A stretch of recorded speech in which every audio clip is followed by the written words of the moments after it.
Politik uang atau yang biasa disebut dengan politik perut adalah salah satu bentuk politik dengan pemberian sesuatu kepada pemilih untuk menyuapnya agar ia memilih calon tertentu pada saat pemilihan atau si pemilih tidak menjalankan haknya untuk memilih. Meskipun bernama politik uang, penyuapan tersebut juga bisa dilakukan dengan memakai barang yang dilakukan oleh simpatisan, kader maupun pengurus partai politik saat menjelang hari H pemilihan. Suatu perbuatan itu bisa disebut sebagai tindakan politik uang asalkan memenuhi unsur ajakan kepada pemilih untuk memilih salah satu kandidat calon sesuai ketentuan perundang-undangan. Namun, agak menyulitkan untuk membedakan mana yang disebut politik uang, mana yang disebut sedekah. Akan tetapi di balik itu, perlu diketahui bahwa mayoritas masyarakat mengaku mau menerima praktik jual beli suara atau politik uang saat pemilihan, karena mereka menganggap bahwa hal itu sebagai rezeki yang tidak bisa ditolak. Walaupun pada akhirnya tidak semua pemilih mau memberikan suaranya kepada kandidat yang memberikan uang saat hari pemilihan.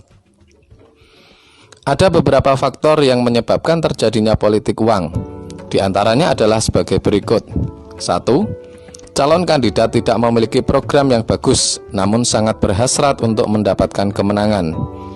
2. Lemahnya regulasi yang mengatur tentang politik uang pada saat pemilihan. 3. Kebiasaan yang sudah membudaya di tengah-tengah masyarakat Indonesia, yakni merasa tidak pantas jika menolak pemberian orang lain dan terbiasa untuk membalas pemberiannya.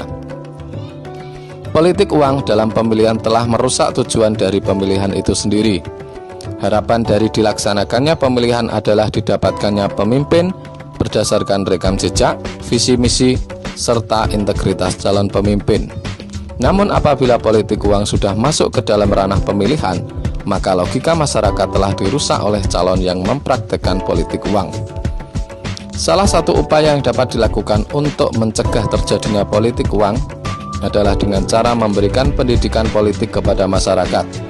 Pendidikan politik kepada masyarakat dapat dilakukan oleh siapapun, baik oleh penyelenggara pemilu, lembaga non-pemerintah yang peduli terhadap jalannya demokrasi, atau bahkan partai politik serta juga tokoh-tokoh masyarakat.